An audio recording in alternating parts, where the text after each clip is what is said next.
يا أيها الذين آمنوا اذكروا نعمة الله عليكم إذ جاءتكم جنود فأرسلنا عليهم ريحا وجنودا لم تروها وكان الله بما تعملون بصيرا نحمده ونصلي على رسوله الكريم اما بعد فاعوذ بالله من الشيطان الرجيم بسم الله الرحمن الرحيم رب اشرح لي صدري ويسر لي امري واحلل عقدة من لساني يفقهوا قولي لئن لم ينته المنافقون والذين في قلوبهم مرض والمرجفون في المدينة لنغرينك بهم ثم لا يجاورونك فيها الا قلیلا۔ اگر منافقین اور وہ لوگ جن کے دلوں میں خرابی ہے اور وہ جو مدینہ میں ہیجان انگیز افواہیں پھیلانے والے ہیں اپنی حرکتوں سے باز نہ آئے تو ہم ان کے خلاف کارروائی کرنے کے لیے تمہیں اٹھا کھڑا کریں گے، پھر وہ اس شہر میں مشکل سے ہی تمہارے ساتھ رہ سکیں گے۔ جیسا کہ آپ جانتے ہیں کہ مدینہ میں مسلمانوں کے علاوہ یہود اور منافقین بھی رہتے تھے۔ ان دونوں گروہوں کا کام یہ تھا کہ مسلمانوں کے حوصلے پست کریں، مسلمانوں کو ان کے کام پر ڈسکریج کریں۔ اس لیے وہ آئے روز نت نئی افواہیں پھیلاتے تھے کہ مسلمان فلاں اور فلاں علاقے میں مغلوب ہو گئے، یا یہ کہ فلاں دشمن کا لشکر حملہ آور ہونے کے لیے تیار ہے یا چلا آ رہا ہے۔ پھر ان کے باہم ایک دوسرے کے ساتھ گٹھ جوڑ، یعنی منافقین اور یہود مدینہ کے باہم ساز باز اور گٹھ جوڑ کی وجہ سے مسلمانوں کو آئے روز طرح طرح کی تکلیفوں کا سامنا کرنا پڑتا۔ یہود کے جو قبائل مدینہ میں تھے ان میں سے ایک بنو قینقاع تھا، ایک قبیلہ بنو نذیر، اور اسی طرح بنو قریظہ۔ بنو قینقاع یہود مدینہ میں سے سب سے زیادہ شرارتی اور سب سے زیادہ مسلمانوں کا دشمن قبیلہ تھا۔ انہوں نے ابتدائی دور میں ہی مسلمانوں کے خلاف سازشیں شروع کی تو آپ صلی اللہ علیہ وسلم نے ان کا محاصرہ کر لیا اور یہ قوم ہتھیار ڈالنے پہ آمادہ ہو گئی۔ اسی طرح بنو نذیر کے بارے میں آتا ہے کہ انہوں نے آپ صلی اللہ علیہ وسلم پر چکی کا پاٹ گرا کر آپ کو ہلاک کرنے کی سازش کی، لیکن اللہ تعالیٰ نے آپ کو اس سے آگاہ کر دیا۔ بروقت سازش کے کھل جانے کی وجہ سے بنو نذیر کو پھر الٹیمیٹم دیا گیا کہ وہ مدینہ چھوڑ جائیں۔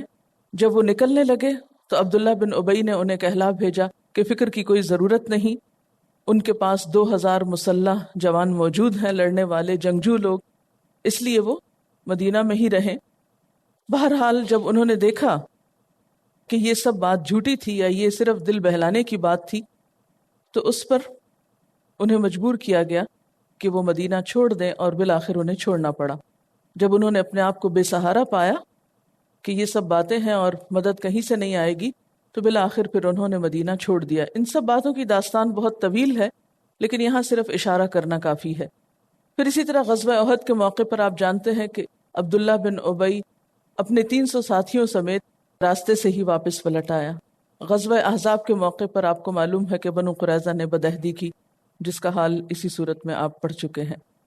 اسی طرح غزوہ بنو مستلق میں جو اس کے بعد پیش آیا، اس میں منافقین نے مسلمانوں کو طرح طرح سے پریشان کیا۔ وہاں پر عبداللہ بن ابی نے قبائلی عصبیت کو ابھار کر مسلمانوں کے اندر جنگ برپا کرنے کی کوشش کی، اور اسی طرح حضرت عائشہ رضی اللہ تعالی عنہا پر جو تہمت لگائی گئی وہ بھی اسی غزوے کے موقع پر تھی۔ بہرحال ان چند واقعات سے آپ کو یہ اندازہ ہو سکتا ہے کہ مدینہ کے اندر رہنے والے مختلف یہودی قبائل اور ان کے زیر اثر منافقین مسلمانوں کو کس کس طرح سے پریشان کرتے تھے۔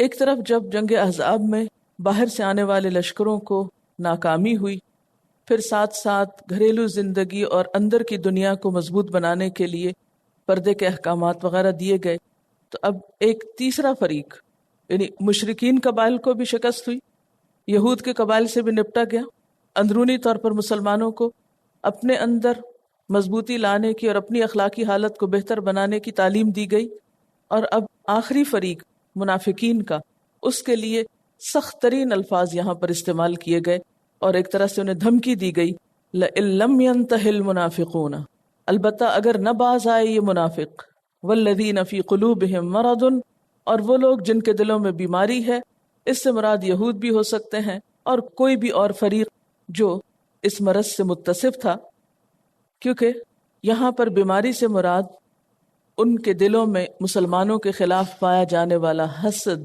بغض اور عناد ہے۔ والمرجفون فی المدینۃ، اور بری خبریں اڑانے والے مدینہ میں۔ مرجفون کا لفظ جو ہے رے جیم فے سے ہے، رجفہ۔ رجفہ کا مطلب ہے ہلانا۔ قرآن پاک کی ایک سورت میں آتا ہے یوم ترجف الراجفہ، جس دن ہلا مارے گی ہلا مارنے والی۔ اشارہ ہے کس کی طرف؟ قیامت کی طرف، یعنی قیامت کا زلزلہ اتنا شدید ہوگا کہ وہ زمین کو اور اس کے رہنے والوں کو بری طرح ہلا مارے گی۔ تو مرجف کا مطلب کیا ہے؟ ہلانے والا۔ اب انسان کے بس میں یہ تو نہیں کہ زمین کو ہلائے یا پہاڑوں کو ہلائے، لیکن بعض لوگوں کے مکر اور چالیں اور پروپیگنڈے اور سازشیں ایسی ہوتی کہ جس سے واقعی بڑے بڑے پہاڑ بھی ہل جاتے ہیں۔ یعنی پہاڑوں سے مراد بڑے بڑے مضبوط ارادوں کے مالک انسان۔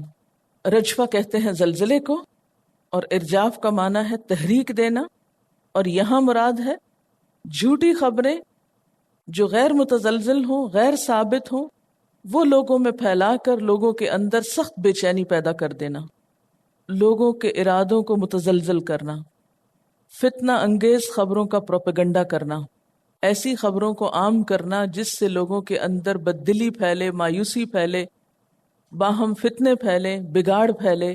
اشارہ ہے ان منافقین کی طرف جو مدینہ میں سنسنی پھیلاتے تھے، بری افواہیں اڑانے میں بہت تیز تھے، اور ان ساری افواہوں کے اڑانے کا مقصد کیا تھا کہ مسلمانوں کا حوصلہ پست کیا جائے۔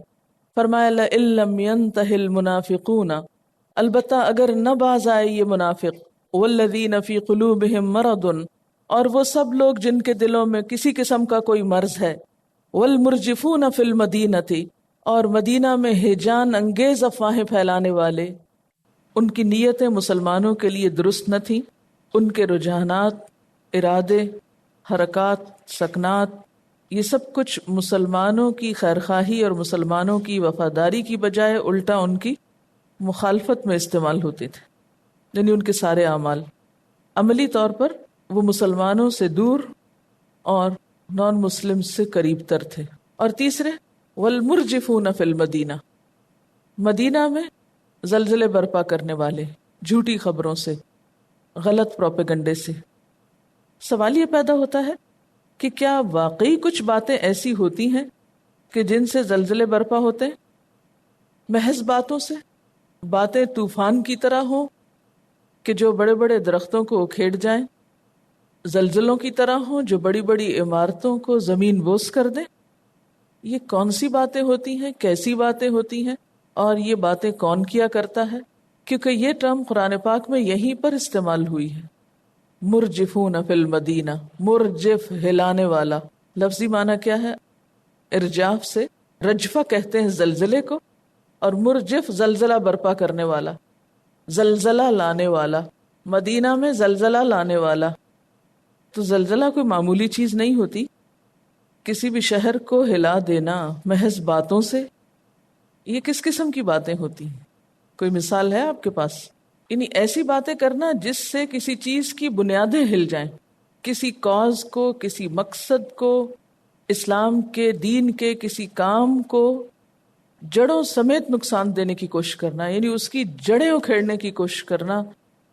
ان لوگوں کو جو اللہ کے راستے میں کام کر رہے ہوں، اللہ کے دین کے لیے قربانیاں کر رہے ہوں، انہیں ان کے راستے سے ہٹانا، ان کو اس کام سے بدظن کرنا، اس کام کی قدر و قیمت ان کی نگاہوں سے گھٹانا، یہ کس طرح ہوتا ہے؟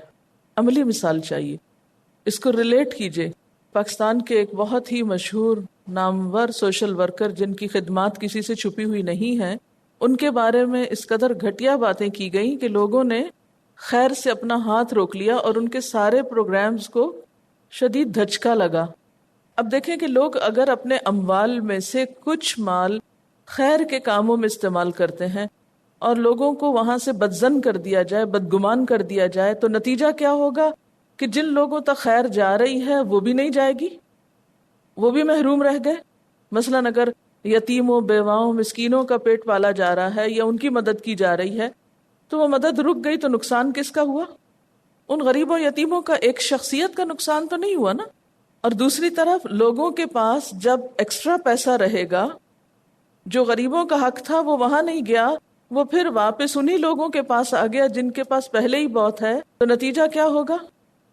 ایک طوفان آئے گا، ایک سرکشی سی پیدا ہوگی اس پیسے کی کثرت سے. اور عوام الناس کی عادت کیا ہوتی ہے؟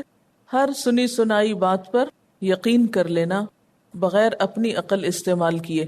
مثلاً اپنے وطن کے بارے میں، اپنے لیڈرز کے بارے میں، اپنے لوگوں کے بارے میں باتیں اتنی بڑھا چڑھا کے کرنا کہ مثلاً ملک سے باہر رہنے والے لوگوں کے دل میں یہاں کے لوگوں کے خلاف ایسی نفرت ہو کہ لوگ اپنے ہی ملک کو واپس نہ لوٹیں، اپنے ہی ملک کو کوئی فیض نہ پہنچائیں، بلکہ اس سے تعلق رکھنا اور اس کے ذریعے پہچانا جانا بھی برا سمجھے، اس کو بھی ناپسند کرے. تو اگر آپ کو اپنی مٹی سے ہی نفرت ہو جائے، اپنے وطن سے ہی آپ کو کوئی الفت نہ رہے، تو آپ اس کے لیے کیا خدمت انجام دیں گے؟ آپ اس کے لیے کیا کام کریں گے؟ کیا قربانی کریں گے؟ جہاں آپ پیدا ہوئے، جس نے آپ کو پالا پوسا بڑھایا، آپ پر اس کو کئی احسانات ہیں. میرے خیال ہے سب کو اچھی طرح سمجھ آ گیا ہوگا کہ یہ ملک کیوں لیا گیا تھا اور اس کے مقاصد کیا تھے، اور اگر کچھ ایسے لوگوں کے ہاتھوں ان مقاصد کو نقصان پہنچا ہے تو اس میں ملک کا تو قصور نہیں، قصور ہمارا اپنا ہے کہ ہم نے اصلاح کی کوششیں کیوں نہیں کی. عموماً جو اس قسم کی خبریں ہوتی ہیں وہ دو طرح کی ہوتی ہیں، یا تو کسی کے کردار پہ بات ہوتی ہے یا کمپیٹنس پہ، کیونکہ یہی بنیادیں ہوتی ہیں کسی انسان کی بنیادی طور پر. یعنی کسی بھی کام کرنے والے کی، خواہ وہ دین کا کام کر رہا ہو یا کوئی دنیا کا کام کر رہا ہو، یہ ضروری نہیں کہ دین کا کام کرنے والے ہی، دین کے علاوہ بھی آپ نے دیکھا ہوگا کوئی سیاست کے میدان میں ہے یا کوئی کسی خاص فیلڈ میں ہے. اب کیا ہوتا ہے کہ جو لوگ جیلس ہوتے ہیں ان کو ایک آنکھ نہیں بھاتی کسی دوسرے کی کمپیٹنسی یا کسی کا اعلیٰ اخلاق اور کردار، تو بجائے اس کے کہ وہ خود محنت کریں یا کام کریں، ان کی ساری کوششیں کس میں لگ جاتی ہیں کہ کوئی ایسی باتیں تلاش کریں اور ایسی باتیں لوگوں میں پھیلائی جائیں تاکہ اس شخص کے کردار کو یعنی کہ ملیسٹ کر دیا جائے، اور اس کے ساتھ یہ کہ اس کی کمپیٹنس کو مشکوک کر دیا جائے، جس سے وہ کیا ہوگا، وہ سارا کے سارا نیچے آ گرے گا اور سب کام رک جائے گا. ہمارے ملک کی بدقسمتی یہ ہے کہ ہمارے ملک میں اللہ کے فضل سے ہر طرح کا ٹیلنٹ اور ہر طرح کے محنت کرنے والے لوگ موجود ہیں، لیکن ہر شعبے میں یہی بیماری گھن کی طرح لگی ہوئی ہے. کوئی شعبہ اس سے خالی نہیں، نہ ریلیجن کا، نہ پالیٹکس کا، نہ انڈسٹری کا، نہ بزنس کا، کہیں پر بھی آپ دیکھ لیجئے. اب آپ دیکھیں کہ ایک انڈسٹری جب تباہ ہوتی ہے تو ہماری ساکھ بھی تباہ ہوتی ہے. جس غیر ملک کے ساتھ ہم کانٹریکٹ کرتے ہیں وہ ہم پہ اعتماد نہیں کرتے، وہ یہاں آ کر پھر انویسٹمنٹ نہیں کرتے، ان کا اعتماد ختم ہو جاتا ہے. یعنی بزنس کو آپ دیکھ لیں یا پھر آپ پالیٹکس کو دیکھ لیں کہ ایک شخص آتا ہے، اس کے خلاف سچے جھوٹے الزامات لگا کر اس کو ذلیل و خوار کر کے پیچھے پھینکتے ہیں، اور اس طرح ہمارا ملک کسی بھی شعبے میں آگے نہیں بڑھ پاتا. دین کا معاملہ ہو تو وہ آپ دیکھ رہے ہیں، اور یہی آپ دو چیزوں کو نقصان دے دیں، ایک اس کی کمپیٹنس کو مشکوک کر دیں، اس کی ڈگری جعلی کر دیں یا انویلڈ قرار دے دیں، اور دوسرا یہ کہ اس کے اوپر اخلاقی حملہ کریں کہ وہ اخلاقی اعتبار سے بہت خراب شخص ہے، تو پھر اس کی بات کوئی نہیں سنے گا، پھر اس کا ساتھ کوئی نہیں دے گا. اگر ان آیات کے کانٹیکسٹ میں ہم دیکھیں تو نبی صلی اللہ علیہ وسلم کو بھی ان کے گھرانے کی طرف سے، ازواج مطہرات کی طرف سے نقصان پہنچانے کی یا بلیم کرنے کی کوشش کی جا رہی تھی کہ آپ نے حضرت زینب سے جب نکاح کیا، حالانکہ آپ نے خود نہیں کیا، اللہ تعالیٰ کا حکم تھا، اللہ تعالیٰ نے خود کیا. اس کے باوجود لوگوں کو باتیں بنانے کا جو موقع ملا، یہ تھی وہ خبریں جن کو والمرجفون فی المدینہ کہا گیا. یہ ہیں اصل وہ خبریں کہ جن کی وجہ سے مدینہ میں آئے دن ایک طوفان برپا ہو جاتا تھا. آپ سوچئے اللہ کے رسول صلی اللہ علیہ وسلم جن کی 40 سالہ زندگی نبوت سے پہلے بھی بالکل بے داغ تھی، ایک پاک دامن عفیف اور ایک بہت ہی اعلیٰ درجے کے انسان تھے نبوت سے پہلے بھی، جس کی گواہی خود ان کے دشمن دیتے ہیں. جب انہوں نے دین کی بات کرنا شروع کی تو کہاں کہاں سے ان پہ حرف زنی کی گئی، شاعر اور مجنون اور کاہن اور نہ جانے کیا کچھ ساحر، یہ خطابات دیے کہ جب اس پہ بات نہیں بنی تو پھر آپ کی گھریلو زندگی کو ساتھ ملوث کر لیا گیا، ازواج مطہرات پہ باتیں شروع کر دی گئی. پھر اس سے آگے بڑھ کر حضرت عائشہ رضی اللہ تعالی عنہا پر جو الزام لگا اور جس سے مسلمانوں کے گھر واقعی ہل گئے، یہ تھے مرجفون فی المدینہ. پھر اسی طرح جنگ احزاب کے بعد یحسبون الاحزاب لم یذهبوا، ان کا اپنا حال یہ تھا کہ سمجھتے تھے کہ ابھی یہ لشکر گئے نہیں، حالانکہ وہ جا چکے تھے. خود اپنی ایمانی کمزوری کی وجہ سے خوف زدہ تھے، لیکن ہر آئے دن مسلمانوں کے اندر کوئی نہ کوئی جھوٹی کہانی گھڑ کے پھیلا دیتے تھے. وہ فلاں قبیلہ بڑا طاقتور ہے، وہ آ رہا ہے، حملہ کرنے والا ہے، اب تو بس خیر نہیں، 2 دن کی بات ہے، سب ختم ہو جائے گا. اب اس سے اہل ایمان کا حال کیا ہوتا تھا؟ پھر کانپ اٹھتے تھے کہ یا اللہ اب کیا ہوگا، یہ دین ختم ہو جائے گا اسی طرح. یا پھر یہ کہ آپ کی کمپیٹنس کے اوپر جو الزامات تھے کہ نعوذ باللہ آپ نبی تو نہیں ہیں، یہ نبوت کا دعویٰ نعوذ باللہ جھوٹا ہے.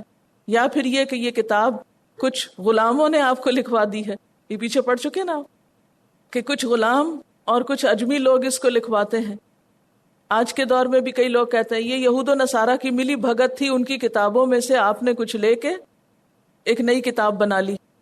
تو یہ سب باتیں آج کے دور کی نہیں ہیں، یہ اس دور میں بھی ہوتی رہیں، جس کے نتیجے میں مسلمان بیچ راستے کے بعض اوقات حیران پریشان ہو جاتے تھے.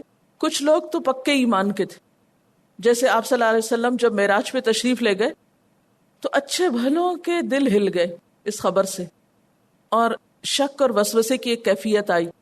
اس موقع پر ابو بکر صدیق رضی اللہ تعالی عنہ سے کسی نے پوچھا اور کہا طنزیہ انداز میں، سنا ہے تمہارا دوست اب کیا کہنے لگا، اب تو وہ آسمانوں کی سیریں بھی کرتا ہے. تو حضرت ابو بکر صدیق رضی اللہ تعالیٰ عنہ نے ایک لمحے کے لیے بھی شک نہیں کیا اور کہا اگر وہ ایسا کہتا ہے تو میں اس کی تصدیق کرتا ہوں، وہ سچ کہتا ہے. اسی لیے آپ کو پھر صدیق کا لقب ملا تھا. تو ایسے تمام واقعات کسی بھی بڑے مشن کے راستے میں ضرور حائل ہوتے ہیں، اور ایسی خبریں ہمیشہ سننے سنانے میں آتی ہیں. اچھا اب آپ دیکھیے ان حالات میں جبکہ یہ عمل ہمارا قومی رویہ بن گیا ہے، ہمارا فرض کیا بنتا ہے، ہم کہاں کھڑے ہیں، اصلاح کہاں سے ہوگی، مجھے اور آپ کو کیا طرز عمل اختیار کرنا ہے، اس بات کو مد نظر رکھنے کی شدید ضرورت ہے. اس لیے کہ جب تک فرد نہیں بدلتے اقوام نہیں بدلا کرتی. ایسی سب باتیں سن کر خواہ وہ کسی کے بارے میں ہو، یہ نہیں کہ میرے یا آپ کے بارے میں، خواہ وہ کسی کے بارے میں بھی ہو، ہمیں ایک اصول بنانا ہے کہ ہمارا ری ایکشن ان سب باتوں کے خلاف کیا ہونا چاہیے. کیونکہ ہم کب تک ذلیل و خوار ہوتے رہیں گے دنیا میں، کب تک ہم اپنے محسنوں کے ساتھ یہ سب کرتے رہیں گے. اور آپ کو معلوم ہے کہ جو قوم کسی کی احسان مند نہیں ہوتی اور شکر گزار نہیں ہوتی تو لئن شکرتم لازیدنکم کا وعدہ اس سے پورا نہیں ہو سکتا، وہ آگے نہیں بڑھ سکتی. ناشکری کی سزا دنیا میں بھی ملتی. آیا ڈیفینڈ کریں، خاموش رہیں، کوئی نصیحت کریں، کیا کریں؟ کچھ تو ہونا چاہیے نا، تاکہ ایسی خبروں کا توڑ کس طرح ہو، ایسے رویوں کی دل شکنی یا ایسے رویوں کی حوصلہ شکنی کس طرح ہو، what to do. کیونکہ ہم چاہے لاکھ نمازیں پڑھیں، روزے رکھیں، تہجد گزار ہوں، اگر ہماری زبان محفوظ نہیں، ہماری زبان غلط بیانی کرتی ہے تو ساری عبادتیں دھل جائیں گی، صاف ہو جائیں گی. یہ زبان کی آفات میں سے ہے. ڈس انفارمیشن سے دلوں پہ گرا تو پڑتی ہے، دل تو میلے ہوتے ہیں، انسان شیکی تو ہوتا ہے. بہت کم گنے چنے لوگ ایسے ہوتے ہیں سلیم الفطرت حضرت ابوبکر صدیق رضی اللہ تعالی عنہ جیسے، کہ جن کا دل اتنا مطمئن ہو، قلب مطمئنہ ایسا یقین والا ہو کہ ان کو کوئی چیز بھی شک میں نہ ڈالے. ورنہ عام لوگوں کے بس کی بات نہیں ہوتی کہ غلط خبر سن کر پھر اپنی جگہ کام کرتے رہیں. وہ بد دل ہو کر کام چھوڑ دیتے ہیں، نیکی میں پیچھے رہ جاتے ہیں.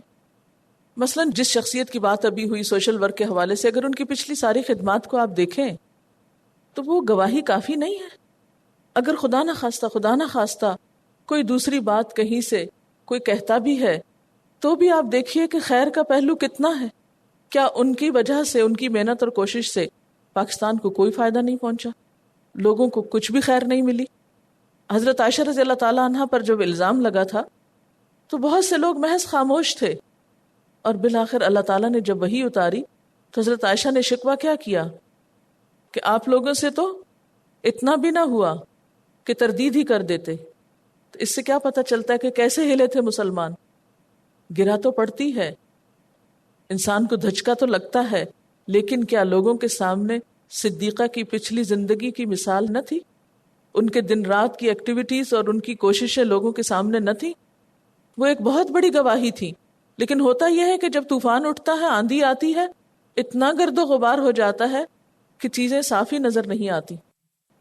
آپ کو پتہ ہے جنگیں دو طرح سے جیتی یا ہاری جاتی ہیں، ایک اسلحے کے ساتھ اور دوسری میڈیا کا رول بہت اہم ہے. اور جدید دور میں بھی آپ دیکھیں کہ مسلمانوں کے دشمن ان دو طریقوں سے مسلمانوں کو کنٹرول کیے ہوئے ہیں، دو طرح سے مسلمانوں پہ یلغار کیے ہوئے ہیں. اور پھر جو ان کی سوچ سے مسلمانوں کے اندر متاثر ہے. منافقین کون تھے؟ جو یہود سے متاثر تھے، جو مشرکین کے وفادار تھے، جن کو اسلام سے دلی دلچسپی نہ تھی، دلی ہمدردی نہ تھی. وہ ہر وقت مخلص مسلمانوں کے صرف ویک پوائنٹس ڈھونڈتے رہتے تھے، صرف ان کی کمزوریوں کی تلاش میں رہتے تھے. کبھی ان کو اخلاقی مار دینا چاہتے تھے، کبھی ان کو کسی اور طرح ذلیل و خوار کرتے تھے، یعنی ان کو رسوا کرنے کی کوشش کرتے تھے. یہ سب کچھ کیوں تھا؟ کیونکہ ایک انسان کسی بھی محاذ پہ ڈٹا رہتا ہے جب تک کہ وہ اندر سے مضبوط ہوتا ہے. جب کوئی انسان اندر سے کمزور ہو جاتا ہے تو پھر وہ اندرونی اور بیرونی دشمنوں کا مقابلہ نہیں کر سکتا. آپ دیکھیں کہ اس وقت مغربی میڈیا پر مسلمانوں کے خلاف ان کے رسم و رواج، ان کے اخلاق، کردار، ان کے بڑوں، ان کے چھوٹوں، ان کے ماسز کے بارے میں کیسی کیسی رپورٹنگ اور کیسی کیسی ڈاکیومنٹریز ہوتی ہیں، جس نے آن دا ہول مسلمان امت کا موریل ڈاؤن کر دیا ہے. نتیجہ کیا ہے؟ ہم ہر وقت احساس کمتری کا شکار ہیں. یعنی ہمارے دشمن نے ہم کو ایسی احساس کمتری میں مبتلا کر دیا ہے کہ ہم اٹھ ہی نہ سکیں، ہماری سوچ، ہماری ہمت ٹوٹ جائے، ہم بزدلی اور مایوسی کا شکار ہو جائیں، اور نتیجتاً ہم کوئی بھی تعمیری کام کرنے کے قابل نہ رہیں. میم کل ایک نیشنل جیوگرافکس پہ بہت اچھا پروگرام تھا، اور وہ میں دیکھ رہی تھی جو انہوں نے بلیک سی کے بارے میں بتایا تھا کہ کس طرح سے 500 میٹرز تک وہ پانی بالکل نارمل ہے جس میں کہ جاندار ہیں، اس کے بعد 300 میٹرز تک پانی پوائزنس ہے، آکسیجن اس میں ہے ہی نہیں، کوئی لائف اس میں نہیں ہے.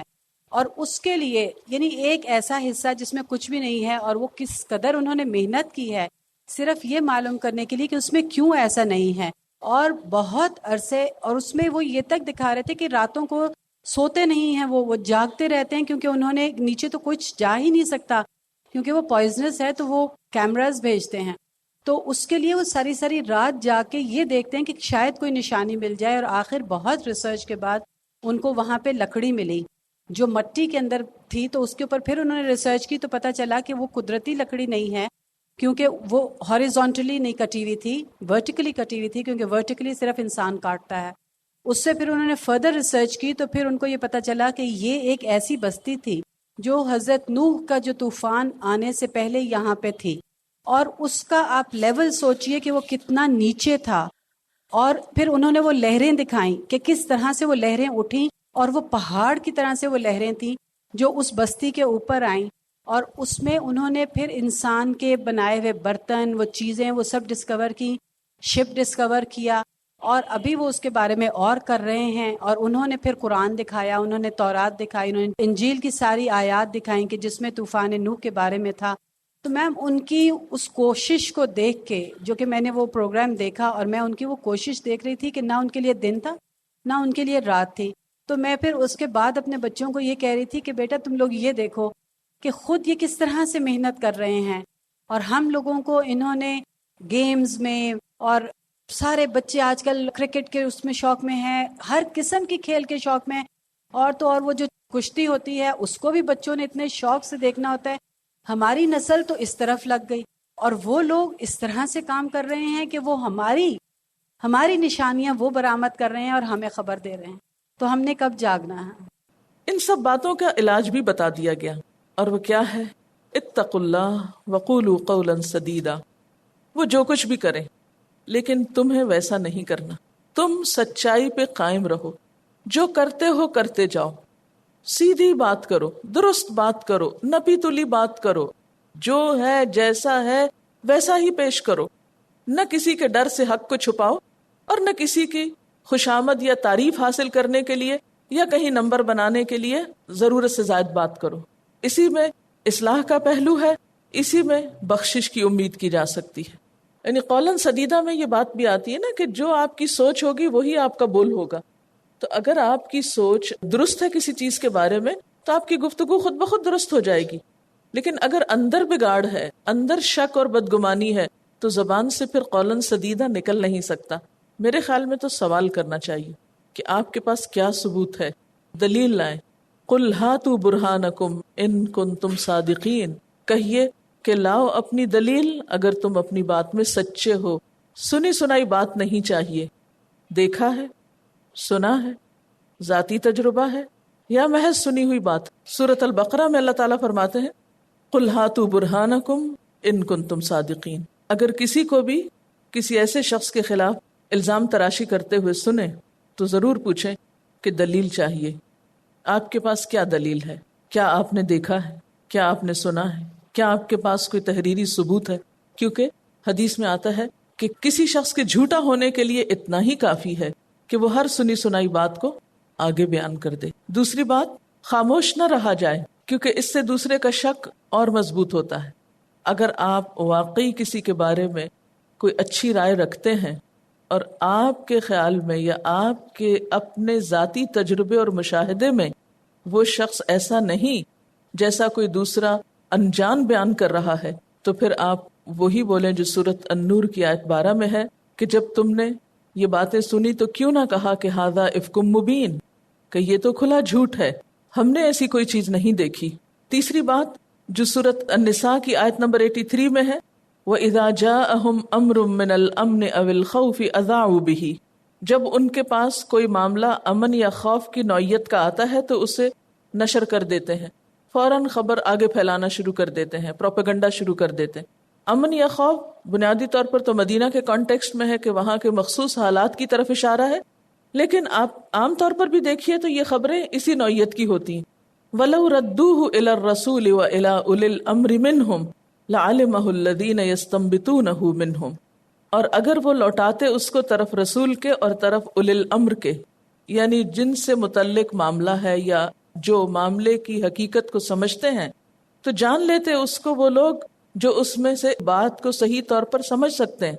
وَلَوْلَا فَضْلُ اللَّهِ عَلَيْكُمْ وَرَحْمَتُهُ لَاتَّبَعْتُمُ الشَّيْطَانَ إِلَّا قَلِيلًا. سنائی باتیں غیر متعلقہ لوگوں کا فضل اور اس کی رحمت نہ ہوتی، ایسے لوگوں کو یہ بھی کہا جا سکتا ہے کہ آپ مگر تم میں سے بہت تھوڑے، آپ ایک ایسے شیطانی وسوسوں اور وار سے اس معاملے سے محفوظ رہتے ہیں. تو اس سے کیا پتہ چلتا ہے کہ الزام تراشی کرنے والے کو یا غلط خبر اڑانے والے کو یا سنسنی پھیلانے والے کو کیا بتانا چاہیے کہ بھئی تم یہ باتیں عوام میں مت پھیلاؤ، جو کوئی ذمہ دار ہے اس تک لے جاؤ یا جس سے متعلق معاملہ ہے اس کو بتاؤ. لَنُغْرِيَنَّكَ بِهِمْ، البتہ ہم ضرور اٹھا کھڑا کریں گے تمہیں ان کے لیے. نغرینا کا لفظ جو ہے یہ غین رے واو سے ہے، اس کا معنی ہوتا ہے چمٹ جانا. گویا علاج کیا ہے، ان سے نپٹا کیسے جائے گا، انہیں چھوڑا نہ جائے گا. ان لوگوں کو اب تک تو اگنور کیا گیا ہے کہ چلو کوئی نہیں، جانے دو، ان کی عادت ہے، کر لیں جو کچھ کرنا ہے، کچھ نہیں بگاڑ سکیں گے، کیا فائدہ اپنا وقت ضائع کرنے کا یا ان کی باتیں سننے کا. لیکن نہیں، جب حد سے بڑھنے لگے تو پھر نہیں چھوڑنا. یہ حکم اس وقت آیا جب مشرکین سے بھی نبٹ لیا گیا، جب یہود سے بھی نبٹ لیا گیا، یعنی بیرونی کھلے دشمنوں سے جب نبٹ لیا گیا تو اس کے بعد پھر اندر کے دشمنوں کی طرف توجہ دی گئی کہ اب ان کی باتوں کو چھوڑا نہ جائے. کہتے نا جھوٹے کو گھر تک پہنچانا، اب ان سے وہ معاملہ کیا جائے، ان کی بات سن کر، ان کی گفتگو سن کر ان کو زچ کیا جائے، ان کو وہیں پکڑ لیا جائے، ان کو چھوڑا نہ جائے کہ تم ہوتے کون ہو یہ سب کہنے والے. کیونکہ اگر واقعی چھوڑ بھی دیا جائے، مسلسل چھوڑ دیا جائے تو پھر کیا ہوتا ہے، پھر اگر ایک وبا حد سے زیادہ پھیلنے لگے تو زندگیاں ختم ہونے لگتی، چراغ بجھنے لگتے ہیں. اندھیرا پلٹنے لگتا ہے. لَنُغْرِيَنَّكَ بِهِمْ، اب تک تمہیں بہت کھلی چھٹی ملی، لیکن اب تمہاری آزادی ختم، اب نہیں چھوڑا جائے گا تم کو. باز آ جاؤ ورنہ ہم تمہیں ان کے پیچھے ضرور لگا دیں گے. ثُمَّ لَا يُجَاوِرُونَكَ فِيهَا إِلَّا قَلِيلًا، پھر یہ اپنی منافقت نہ چھپا سکیں گے، پھر وہ آپ کے پاس نہ رہ سکیں گے مگر بہت تھوڑا. وآخر دعوانا ان الحمد للہ رب العالمین. سبحانک اللہم وبحمدک، نشہد ان لا الہ الا انت، نستغفرک ونتوب الیک. السلام علیکم ورحمۃ اللہ وبرکاتہ.